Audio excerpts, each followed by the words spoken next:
menjadi pokir anggota DPRD. Saya tidak bisa menjawab apakah ada yang disebut dengan pokir atau tidak. Sapi punya susu, sapi punya nama. Ini yang terjadi di daerah kita.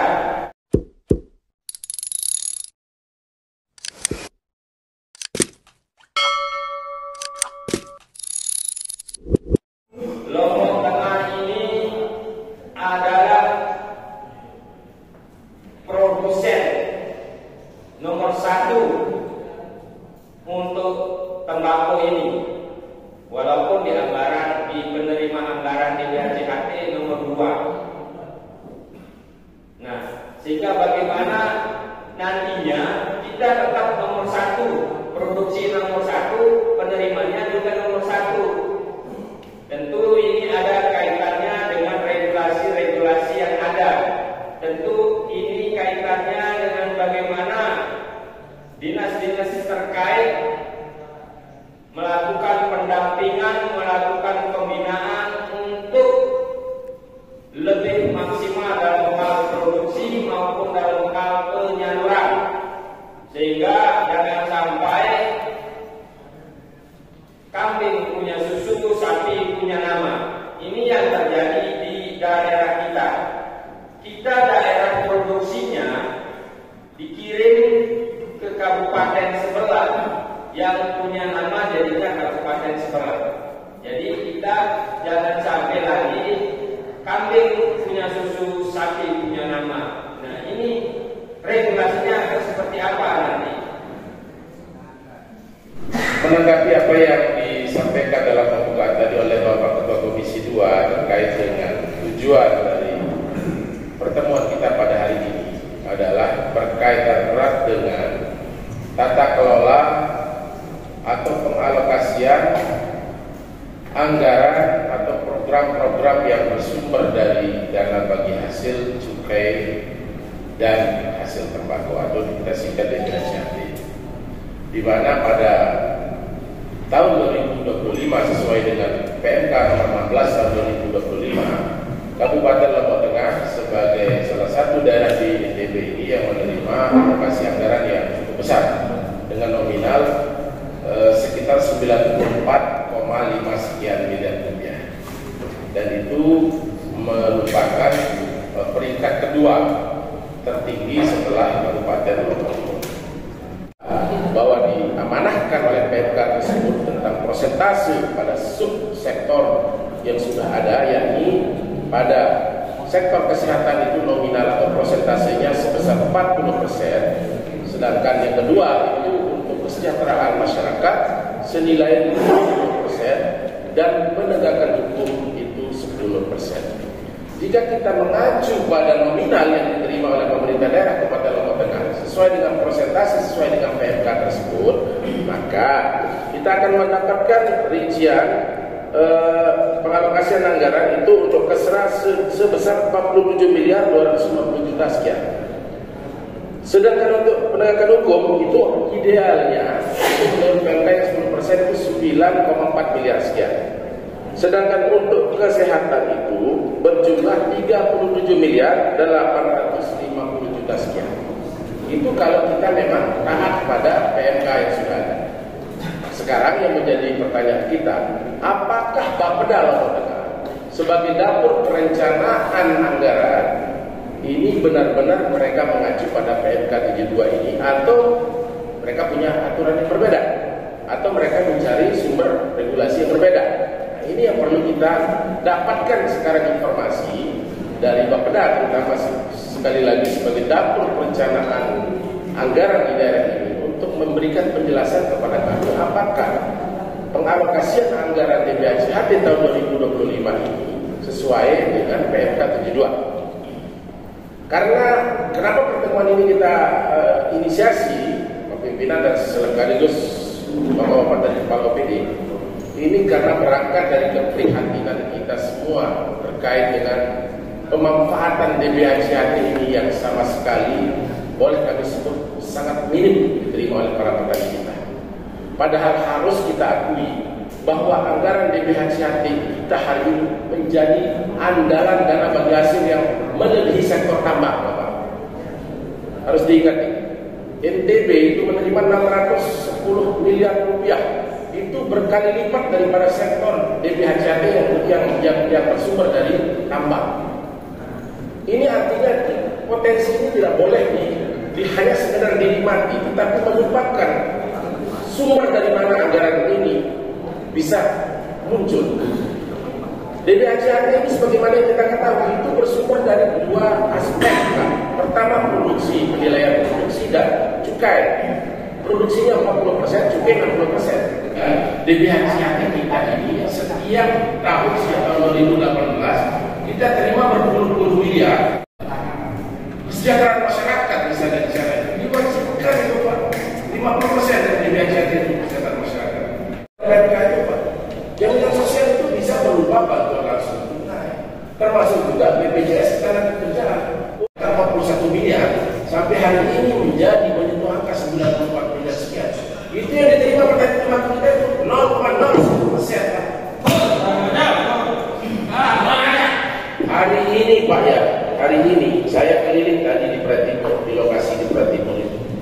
Saya bisa presentasikan Pak, hampir 60% lahan petani tembakau di Pratimur itu hari ini layu kondisinya akibat dari curah hujan yang sangat tinggi beberapa hari kemarin. Silakan Bapak turun kalau tidak percaya. Kalau sudah tembakau itu Pak, ya kalau sudah kena air layu, jangan berharap dia bisa maksimal hasil produksinya nanti. Kalau tindakan pemerintah daerah kan tidak ada, mereka menjadi penonton. Kalau tidak disiapkan anggaran untuk tadi itu, minimal ada jaminan produksi mereka ketika ada bencana misalnya seperti ini. Ada bantuan yang disiapkan pemerintah daerah baik itu berupa penyiapan bibit tembakau maupun juga obat-obatan dan pupuk subsidi. Itu yang kita maksudkan, konkretnya tidak ada yang dari petani kita. Kalau kita berbicara soal sarana prasarana Pak pimpinan, termasuk juga dari bahkan kawan-kawan UPD yang langsung terlibat dalam pengadaan alat-alat yang berkaitan dengan sarana prasarana produksi para petani kita. Berapa banyak petani kita yang menerima bantuan alat? Tidak banyak. Padahal PMK ini sudah mengatur dengan rinci, Pak. Ada tanggung jawab pemerintah di sana terkait dengan nasib para petani kita. Seolah bahwa boleh mereka diambil uang dari keringat mereka, tetapi mereka tidak dibolehkan menikmati apa yang sudah mereka kontribusikan kepada negara ini. Sekali lagi saya tegaskan, Pak Pimpinan, termasuk juga kepada kawan-kawan UPD. Sektor pertembakuan kita hari ini di NTB utamanya di Pulau Lombok, lebih khusus lagi di Lombok Tengah itu, mampu memproduksi kualitas tembakau nomor 1 di dunia, Pak. Kalau Bapak tidak percaya silahkan di-searching. Posisi tembakau kita hari ini, terutama petani tembakau Virginia kita di Lombok, itu tingkat kualitasnya nomor 1 di dunia. Satu hal yang membuat hal yang substantif menurut saya adalah terkait dengan pendataan petani tembakau kita. Hari ini, ya saya tak tahu di sektor komisi Bapak atau OPD mana terkait dengan perencanaan atau pendataan ini. Apakah itu? Sekali lagi saya tegaskan, saya ulang lagi. Anggaran DBHCAT ini diberikan oleh pemerintah pusat melalui Kementerian Keuangan itu berbasis dua hal tadi, dari sektor produksi dan dari cukai. Nah kalau saja produksi tembakau kita ini real kita data berbasis validasi yang sudah bisa dipertanggungjawabkan, baik itu tentang luasan area petani kita atau berapa jumlah petani kita baik dari BPJS, dan yang terakhir tidak kalah penting berapa jumlah produksi real petani tembakau di Kabupaten Lombok. Karena mohon maaf, kita di Lombok Tengah ini tidak kalah luasan area tembakau kita dengan Lombok Timur. Dan sekali lagi saya tegaskan, saya ulang lagi, anggaran DBHCAT ini diberikan oleh pemerintah pusat melalui Kementerian Keuangan itu berbasis dua hal tadi, dari sektor produksi dan dari cukai. Nah kalau saja produksi tembakau kita ini real kita data berbasis validasi yang sudah bisa dipertanggungjawabkan, baik itu tentang luasan area petani kita atau berapa jumlah petani kita baik dari BPJS, dan yang terakhir tidak kalah penting berapa jumlah produksi real petani tembakau di Kabupaten Lombok. Karena mohon maaf, kita di Lombok Tengah ini tidak kalah luasan pendataan tembakau jumlah petani dan jumlah produksi mereka ini benar-benar valid, maka NTB itu tidak akan menerima 610 miliar Pak, tapi 1,8 triliun. DBHCHT ini sekarang menjadi prima dona sumber DBH kita, mengalahkan tambang emas di Sumbawa itu Pak.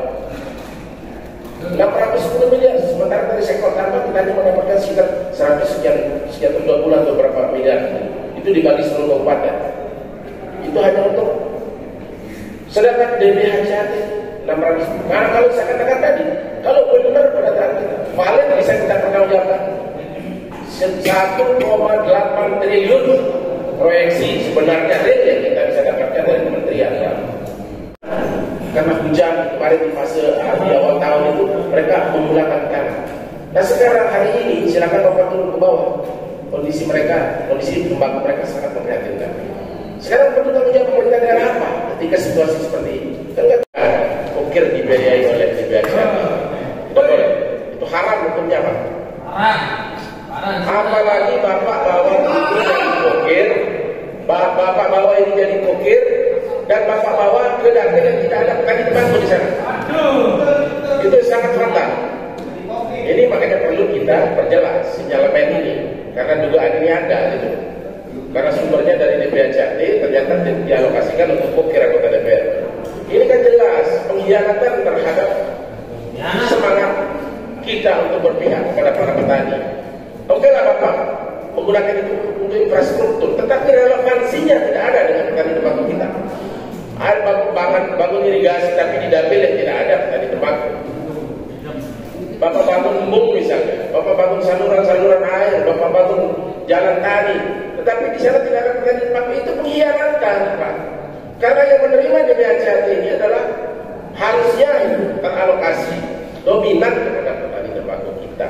Nah itulah yang menjadi pemikiran kita, kenapa hari ini kita butuh penjelasan dari kawan-kawan dari UPD ini terkait dengan terutama Bapeda sebagai dapur perencanaan di Kabupaten Lombok Tengah terkait bagaimana pengalokasian anggaran DBHCHT tahun 2025 ini secara spesifik ke masing-masing dinas berapa saja. Kemudian yang tidak kalah penting barangkali nanti dari dinas sosial ada tidak? Dinas sosial sih? Tidak ada. Ya bantuan langsung tunai itu apakah itu bisa bersumber dari DBHCHT apa seperti apa gitu. Nah, saya kira itu juga penting karena ini menyangkut jaminan sosial. Jaminan sosial itu masuk di dalam persentase kesejahteraan masyarakat tadi yang 50% dari anggaran yang sudah saya spesifikasikan tadi. Saya bantu ini Pak Pimpinan, barangkali belum saya catat untuk kesejahteraan rakyat itu 47 miliar 250, untuk penegakan hukum 9,4, sedangkan untuk kesehatan 37 miliar 850. Nah, silakan, mari saya serahkan kembali ke Pak Pimpinan untuk secara spesifik kami mau mendapatkan informasi. Mohon kepada Bapak untuk mengarahkan ini terlebih dulu kepada Bapeda Kabupaten Lombok Tengah. Saya mengapresiasi Pembina Kasta terkait dengan diskusi kita, materi kita pada siang hari ini. Beliau tadi menyoroti terkait dengan tata kelola, kemudian data keberpihakan pada petani, termasuk upaya peningkatan produksi tembakau. Pada prinsipnya Bapak Ibu sekalian, Pembina Kasta dan Sujajara, saya kira apa yang disampaikan beliau saya 100% menyetujui bahwa kita harus berpihak kepada petani, karena tanpa ada produksi tembakau kita tidak akan punya DBHCHT. Kita juga ingin memastikan bahwa produksi dan hasil CHT-nya ini kita harapkan ya, petani menerima feedback-nya, kemudian meningkatkan kesejahteraan. Nah ini juga menjadi, saya kira pemikiran kita sama, Pembina Kasta dan seluruh jajaran. Kami juga berkeyakinan untuk melakukan hal yang sama. Nah, terkait dengan hal yang kurang barangkali dalam perspektif teman-teman semua itu menjadi masukan dari kami untuk melakukan perbaikan ke depan. Bapak sekalian, saya ingin menjelaskan sedikit terkait dengan pengelolaan DBHCHT. Kebetulan kalau DBHCHT koordinatornya di kami, Pak Kepala Bapeda sebagai ketua, kemudian saya sekretaris. Sesuai dengan PMK nomor 72 tahun 2024, alokasinya sebagaimana disampaikan tadi oleh Pembina Kasta 50% untuk bidang kesejahteraan masyarakat. Kemudian 10% bidang penegakan hukum. Kemudian 40% minimal di bidang kesehatan. Nah, namun demikian ada juga pengaturan terhadap anggaran yang melebihi kebutuhan untuk bidang penegakan hukum. Kalau itu dirasakan melebihi kebutuhan, bisa dialihkan untuk kegiatan bidang kesejahteraan masyarakat. Kemudian yang kedua adalah kegiatan di bidang kesehatan. Kemudian yang di bagian bidang kesejahteraan masyarakat itu terbagi dua sebenarnya. Yang pertama adalah yang mandatori, yang wajib 20%, Pak. 20% untuk peningkatan kualitas bahan baku. Kemudian pada kegiatan pembinaan industri dan kegiatan pembinaan lingkungan sosial, peningkatan keterampilan kerja, 20% wajib, yang dari 50%. Kemudian yang 30% dari bidang kesejahteraan masyarakat, sebagian bisa dialihkan, ya, tadi saya sampaikan untuk kegiatan bidang kesehatan, kemudian kegiatan pendukung pengelolaan BPJS. Nah, ini yang Bapak Ibu sekalian, yang tentu regulasi yang kita baca bersama PMK yang terakhir, PMK 72 tahun 2024. Nah, bagaimana dengan yang di Kabupaten Lombok Tengah, alokasi anggaran kami? Ibu sekalian, tadi disampaikan oleh Pak Ketua, oleh pembina kasta, bidang kesra yang di kami yang 50%, itu angka kami 49,5. Yang 20% itu sudah kami penuhi, yang peningkatan kualitas bahan baku. Yang 30% sisanya kita kurangi 0,5%. Kita alihkan untuk bidang kesehatan, untuk mensupport jaminan kesehatan JKN kita, asuransi BPJS kesehatan. Kemudian bidang penegakan hukum yang di dalam regulasi memungkinkan untuk dialokasikan 10% dengan angka 9 miliar, kami hanya alokasikan 1,2 miliar dengan pertimbangan bahwa 9% mungkin dengan cakup 9 miliar dengan cakupan lokasi yang luas, tapi mungkin konsep terlalu besar, mungkin angka 9 miliar, kami mengalokasikan 1,2 untuk melakukan kegiatan terkait dengan sosialisasi terkait dengan undang-undang cukai, termasuk di dalamnya terkait dengan pengumpulan informasi barang kena cukai, termasuk operasi pemberantasan dan sebagainya. Kemudian bidang kesehatan yang seharusnya 40%, kami mengalokasikan 46,5 miliar atau 49,23%. Jadi terdapat angka kelebihan 9,23%. Dan ini dimungkinkan karena kesehatan itu kalau di regulasi itu minimal, ya, bidang kesehatan minimal 40%, bidang penegakan hukum maksimal 10%. Jadi kita mengalokasikan untuk kesehatan lebih besar. Tentu harapan kita ini juga bisa mensupport petani tembakau. Kemudian terkait dengan pengalokasian masing-masing OPD dapat kami sampaikan untuk dinas pertanian itu 19,6 miliar, 20,2%. Jadi kalau di peningkatan di regulasi terkait dengan wajib 20% kita sudah penuhi. Kemudian yang perindak itu 7 miliar atau 7,4% terkait dengan lanjutan dari SIAT yang di pada Bali, ya, karena sudah dibangun sejak 2021 kalau tidak salah 2022. Tentu aset itu kita harapkan bisa terselesaikan, ya, jangan sampai tidak termanfaatkan. Kemudian Satpol PP hanya 1,27%, kecil angkanya.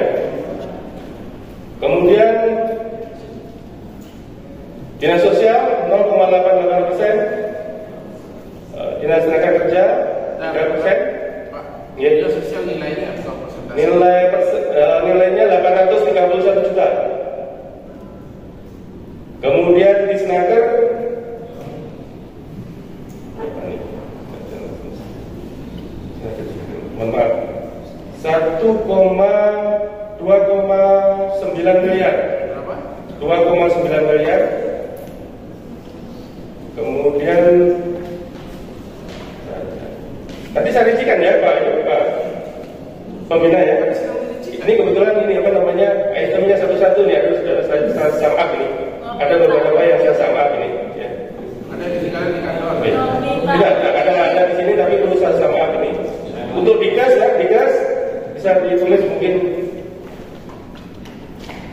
Untuk CKM 28,824 ya, 28,8 miliar. Kemudian untuk peningkatan sarana fasilitas kesehatan, pembangunan puskesmas 14 miliar.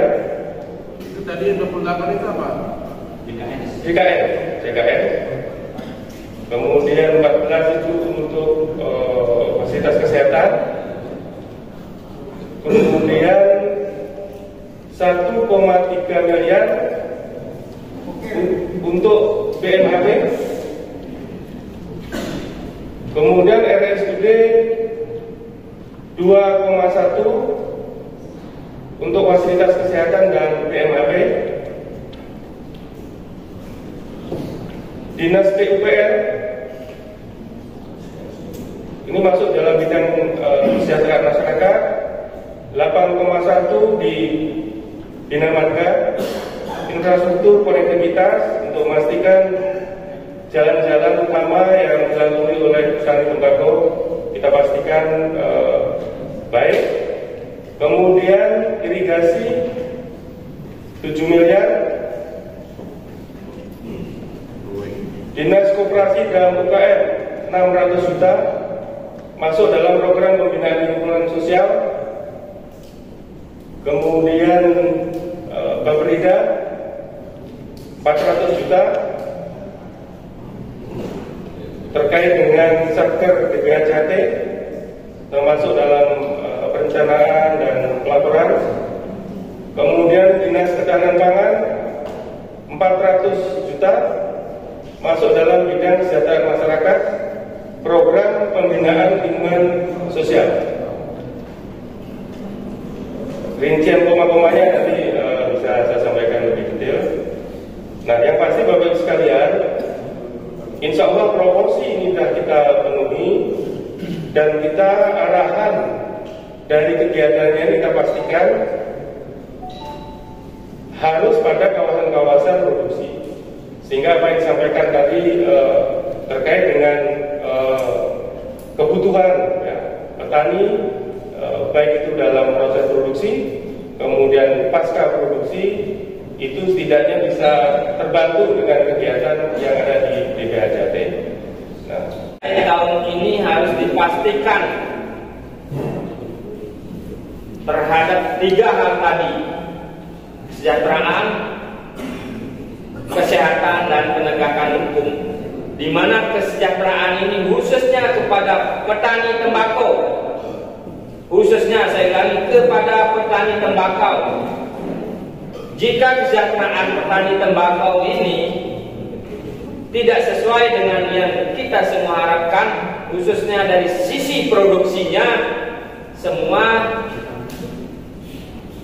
pemerintah daerah Kabupaten Lombok Tengah khususnya OPD ini bisa terjadi pengurangan DBHJT yang akan diterima dengan produksi yang berkurang, karena ya kegiatan program-program dan kegiatan-kegiatan yang mendukung terhadap hal tersebut.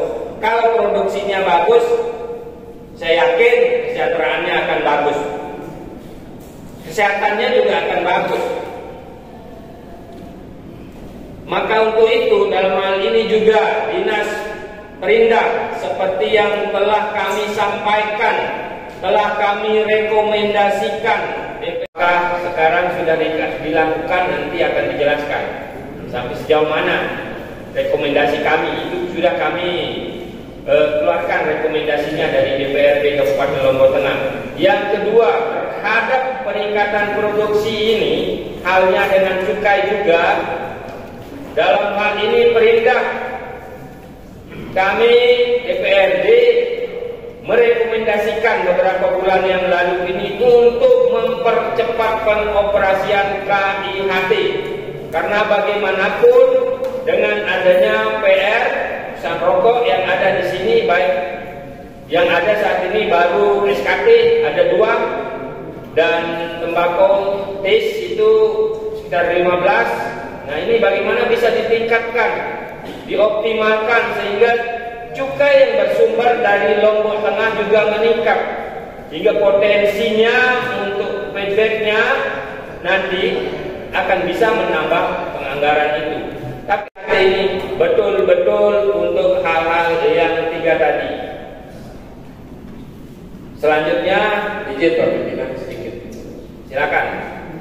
Terkait dengan pengalokasian anggaran yang menurut kami itu cara beliau menerjemahkan PMK ini opsional.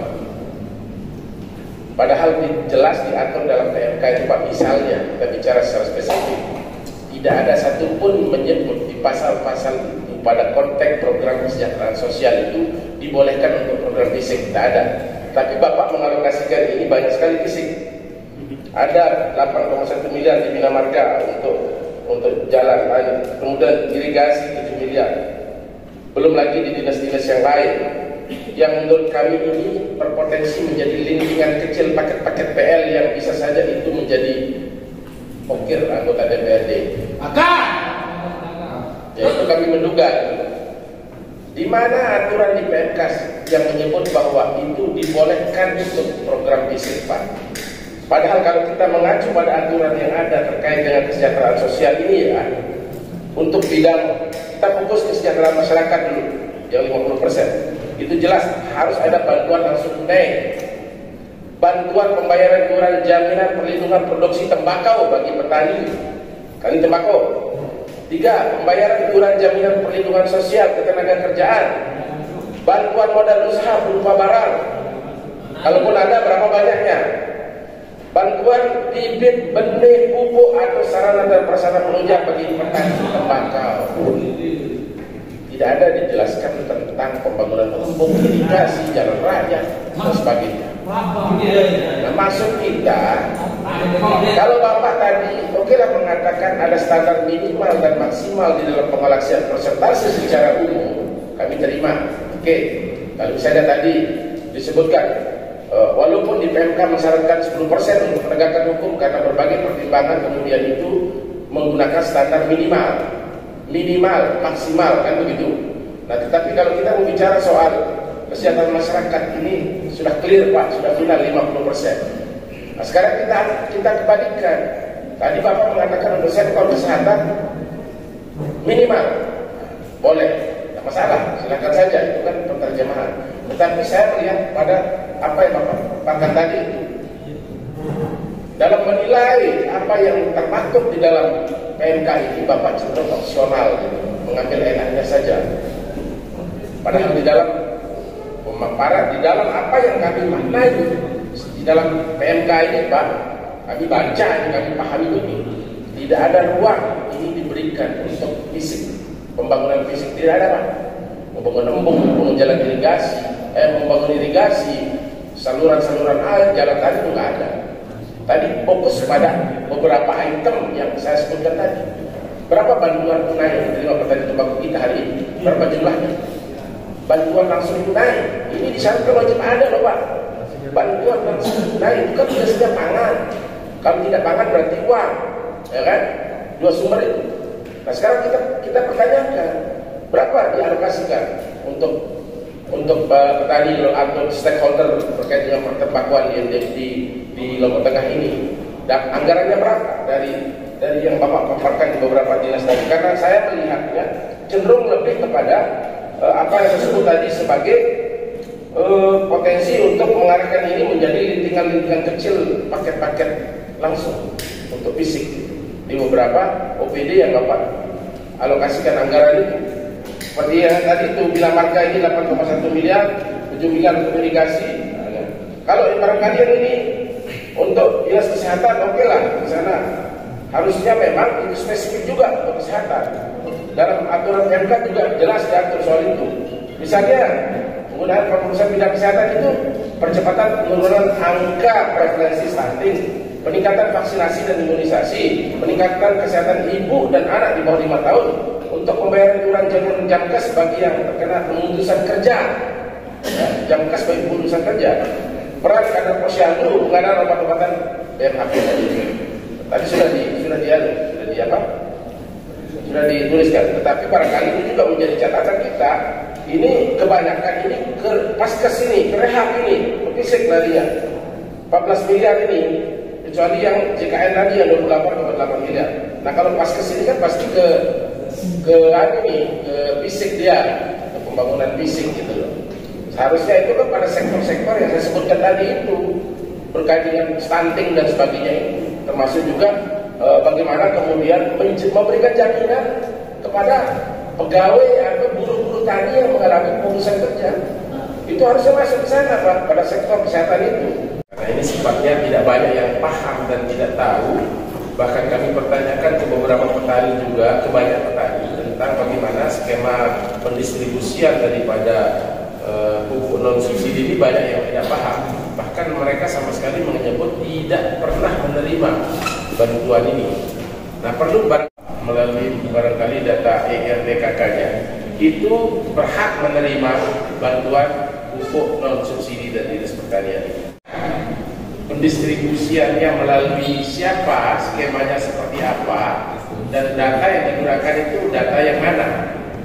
Karena yang saya pertanyakan, petani mereka tidak paham soal bagaimana yang 85% penduduknya di sana menanam tembakau. Namun yang ada hutang tembakau itu dari aspirasi dewan atau bukti dewan. Memang banyak hutang tembakau kami dapat, tapi melalui bukti dewan. Apa benar atau tidak? Sekali lagi, apa benar atau tidak? Khususnya di Dinas Pertanian, baik itu ada 3 program yang ada di sana, dari BPHTAD, yaitu penyuluhan, prasarana, dan produksi. Kiranya di sini ingin disampaikan bahwa untuk hal produksi ini, kaitan pupuk, bibit, pestisida maupun alat produksi ini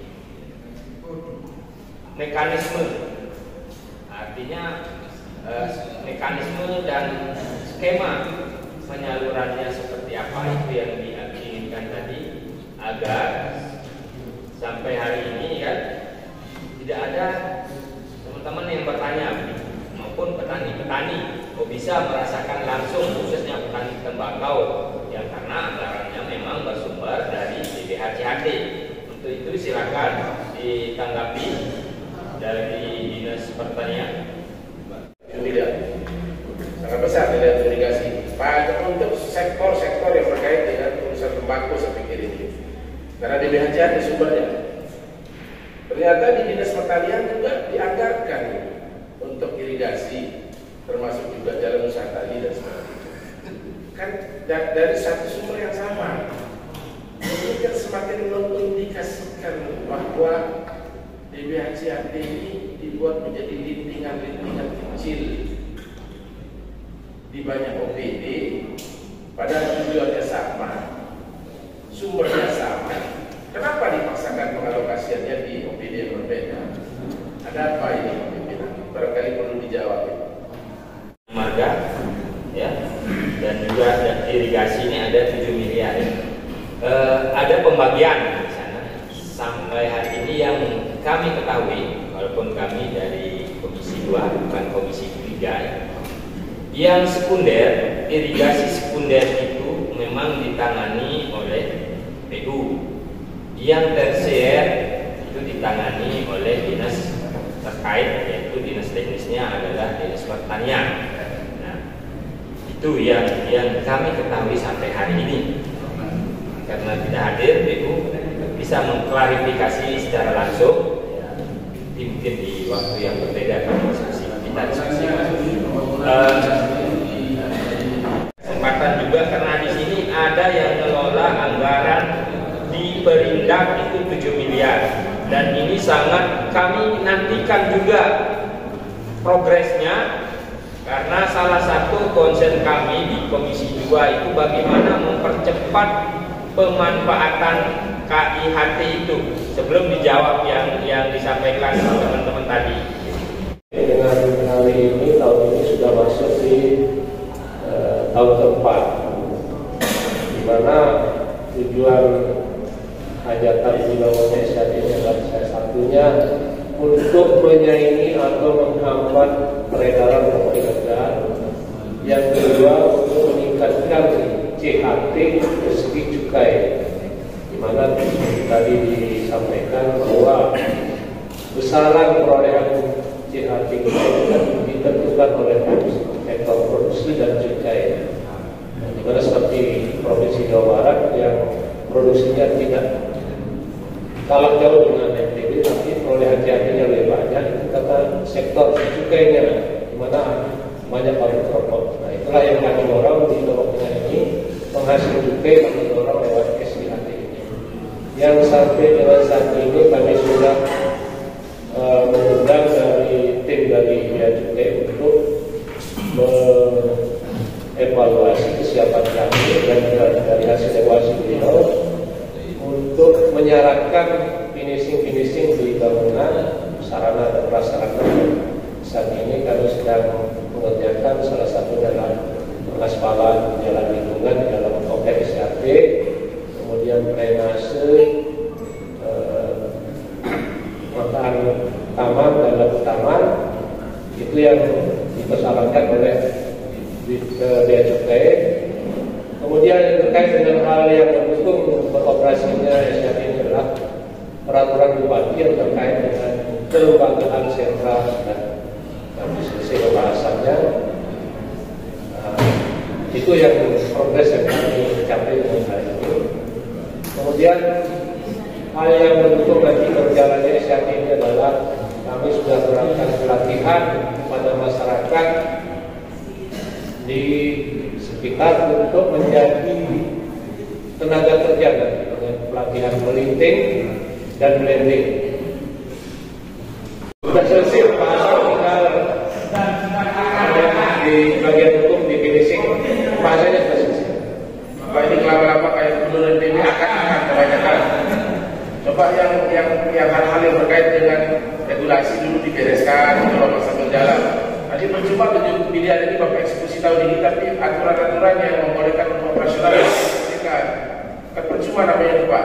Jadi kita untuk menunjang sumber-sumber yang sekiranya bisa kita maksimalkan itu yang tadi itu CHT itu betul. Perhatian khusus terhadap KIHT, karena bagaimana Lombok Tengah ini khususnya berangkat dari kawasan produksi menjadi kawasan industri. Beberapa kabupaten yang ada di Jawa Timur yang dulunya juga hanya kawasan produksi, pada hari ini mereka sudah menjadi kawasan industri untuk hasil tembakau ini KIHT. Nah, sehingga kami jauh-jauh hari sebelumnya tetap konsisten untuk bahkan mendesak pemerintah daerah melalui Perindak untuk secepatnya terhadap pemanfaatan SIHT itu. Izin pimpinan, izin juga Pak Kadis untuk melanjutkan apa yang sudah kami sampaikan tadi. Nah, terkait dengan pemberian bantuan pupuk non subsidi, ini sudah sangat jelas. Kalau pupuk bersubsidi itu pupuk yang peredaran dan pengawasan serta headnya diatur oleh pemerintah. Kemudian kalau untuk subsidi memang pupuk yang tidak ada alokasi bantuan pemerintah dalam rangka untuk proses produksi atau menghasilkan pupuk tersebut. Sehingga sudah jelas pupuk yang digunakan untuk tanaman tembakau yang ada pada tahun 2025 adalah pupuk non subsidi yang memang khusus sesuai dengan aturan yang sudah dibuat, baik yang tertera di SE Dirjen Perkebunan. Itu yang mengatur. Kemudian berikut mekanismenya, yaitu kami dari kabupaten menerima usulan karena kami di kecamatan ada perpanjangan tangan dari dinas, yaitu melalui UPT. Usulan-usulan dari UPT inilah yang dikumpulkan, kemudian divalidasi oleh Dinas Pertanian, kemudian penyusunan SK baru didistribusikan ke kelompok tani sesuai usulan kecamatan.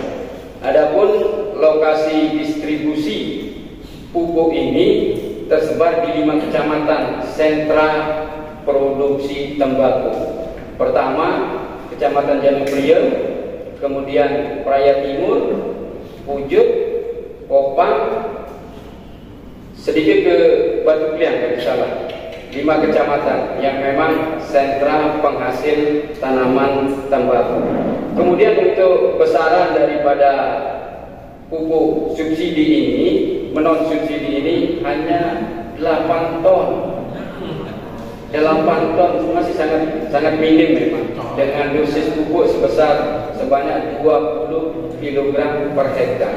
Nah, terus terang kalau tanaman tembakau tidak banyak membutuhkan jenis pupuk non subsidi, yaitu jenis urea, tetapi lebih ditekankan kepada pembentukan jaringan-jaringan untuk pertumbuhan daun dalam rangka peningkatan kualitas hasil daun tembakau.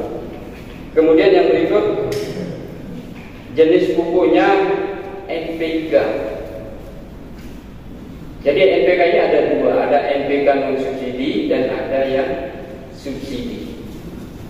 Kalau untuk tanaman tembakau tidak boleh dia menggunakan pupuk NPK yang disubsidi oleh pemerintah. Kemudian terkait dengan pembangunan gudang, mungkin nanti juga sudah disampaikan oleh Pak Frida selaku verifikator terhadap kegiatan-kegiatan yang beririsan. Saya pikir kami juga dengan Bapak Peda sudah menyepakati itu semua, sehingga kami pikir bahwa ini tidak menjadi ukir. Badan Syukur Islam, Pak. Badan Syukur Islam. Dan dalam ukir ini Pak Dinas Pertanian dari DPCT.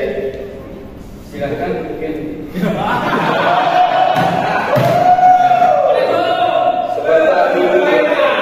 Sebentar dulu. Kami di sini juga ada Pak Kadis.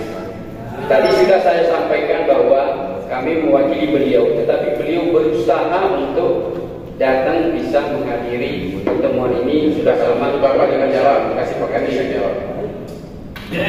Terkait dengan ukir ini Pak Kadis, apakah ini benar bahwa kegiatan pembangunan gudang ini milik ukir? Ini menjadi pertanyaan.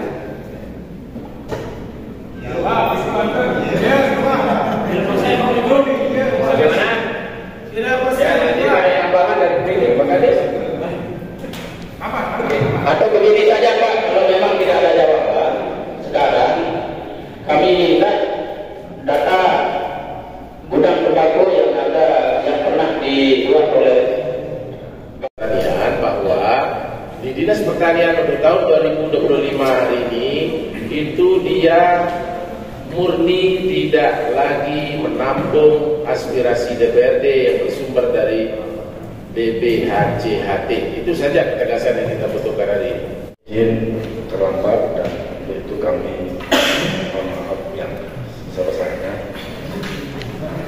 Jadi terkait dengan alokasi anggaran BPHJHT untuk Dinas Pertanian, kami izin dan mohon sepakat bahwa apa yang kami lakukan itu mengacu kepada PMK yang ada dan surat edaran yang terkait dengan alokasi penggunaan anggaran. Insya Allah itu kami sudah menjadi payung programnya, sehingga seperti apa yang dijelaskan oleh Pak Kabit tadi itu dijalankan di dalam beberapa program, mulai dari peningkatan sumber daya manusia yang kemudian dialokasikan di bidang penelitian, kemudian ada peningkatan produksi pertanian di bidang produksi dan sampai kepada bagaimana terkait dengan penanganan tembakau atau pengelolaan tembakau hulu dan hilir menyangkut sistem pasca panennya. Dan apa yang kami ajukan atau rancang di dalam program tahun 2025 itu sesuai dengan apa yang dialokasikan oleh DAPD yang masuk menjadi program dinas pertanian. Dalam hal ini kita mendapatkan alokasi sekitar 20% dari total BPHJT sehingga nilainya hampir 19 miliar. Terkait dengan alokasi ini, kami menarik Presiden ya. Memang sebagian besar alokasi itu mengarah pada peningkatan produksi pertanian. Tapi dari program produksi pertanian ini, itu memang yang paling banyak menggerak adalah terkait dengan pengadaan pupuk non subsidi untuk petani tembakau kita. Kalaupun tadi ada disampaikan kaitan dengan bantuan benih, itu diversifikasi Pak. Itu mengarah kepada pengembangan komoditi lain karena itu memungkinkan. Seperti bantuan untuk cabai dan yang lain-lain, tapi itu porsinya kecil. Nah, untuk menunjang sarana dan prasarana kaitan dengan pembangunan gudang tembakau, itu semua kami alokasikan sesuai dengan pagu indikatif yang kami diberikan Pak Presiden. Dan itu saya tidak bisa menjawab apakah ada irisan dengan OKIR atau tidak. Tapi memang apa yang kami diberikan itu kami coba alokasikan sesuai dengan potensi wilayah sebagai sentra penghasil tembakau.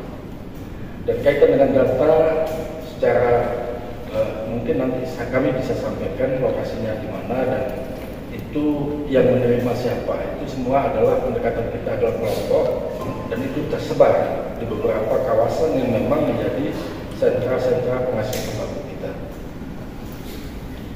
Jadi Bapak Ibu yang sama-sama saya hormati, alhamdulillah ya, patut kita bersyukur petani kita sudah berjuang untuk bagaimana bisa.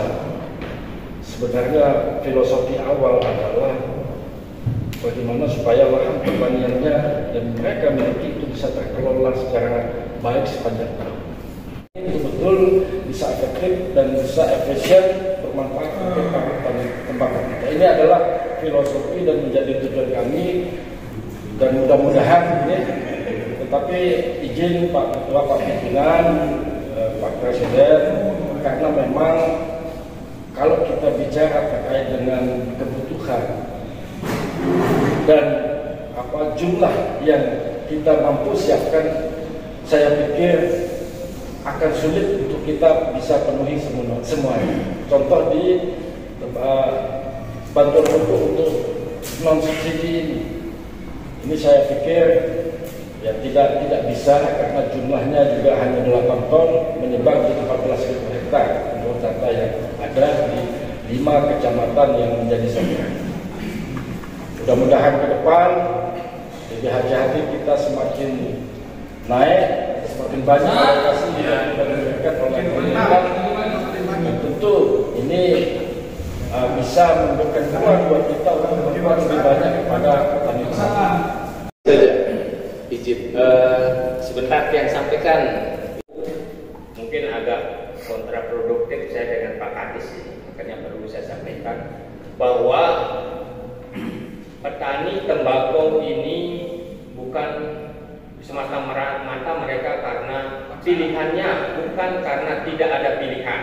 Mohon maaf, karena bagaimanapun Pulau Lombok ini, khususnya kita di Lombok Tengah ini ya, adalah lokasi atau daerah yang potensial untuk ditanami tembakau.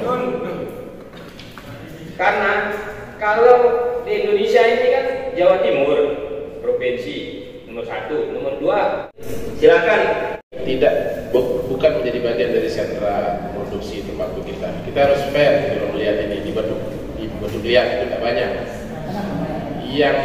Yang banyak tadi itu seharusnya ini kan ini Jenepria berarti Bojot, Kopang, Batu Liat. Harusnya yang masuk malah Praia Tengah, Praia Barat, dan Praia Barat Daya. Nah, di sana itu sentra produksi tembakau kita cukup bagus. Yang kedua, saya ingin kenapa kemudian kami berkali-kali bertanya Abang Kadis soal potensi pemanfaatan DBHCAT ini untuk sektor yang sebenarnya tidak sesuai dengan regulasi, termasuk di sana sekiranya ada yang digunakan untuk pokir DPRD, karena memang secara administratif kan tidak boleh, karena orang masuk ke penjara itu bukan hanya karena dia terima duit, tapi juga karena maladministrasi. Kan begitu. Saya pikir ini juga dalam rangka sepada paling sering kan ini para bahasa membaredau.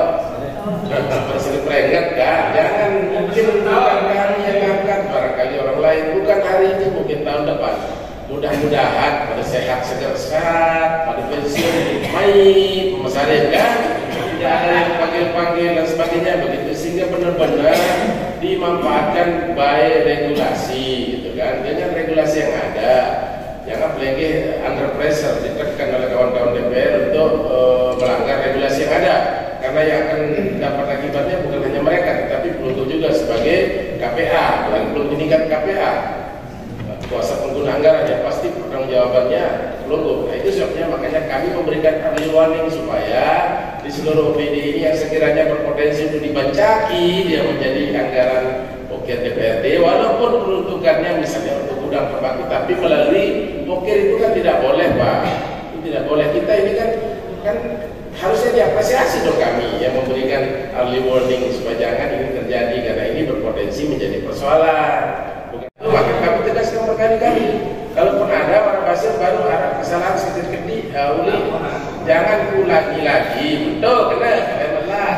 Jadi benar-benar anggaran ini kita bisa alokasikan bersama untuk kepentingan para petani. Kami juga tidak dalam konteks punya rasa dendam kepada kawan-kawan DPR, bukan itu. Tapi kan kami juga tidak ingin melihat misalnya terjadi korupsi berjamaah di DPR di Rumah Tengah besok suatu saat. Kalau ada temuan misalnya kan dianggap ada sesuatu yang tidak sesuai dengan aturan, kemudian mereka semua bersafari ria ke dalam penjara, kan daerah juga saudara-saudara kita ini. Itu sebabnya makanya kenapa dari awal kita tetap bersikukuh, mari kita jalankan ini berbasis aturan yang ada. Itulah maksud kita. Fisik-fisik tadi bisa kita perdebatkan, karena di dalam PMK itu tidak diatur soal itu. Terkait dengan SE yang menjadi dasar yang disebut turunan tadi itu, SE kementerian lain tidak secara spesifik mengatur soal pengelolaan DBHCAT, karena dia tidak boleh keluar dari PMK 72 itu, Pak. Kalau yang tersebut tadi turunan dari SE, Dirjen, apalagi Dirjen, Pak, mereka harus acuannya pasti ke PMK 72.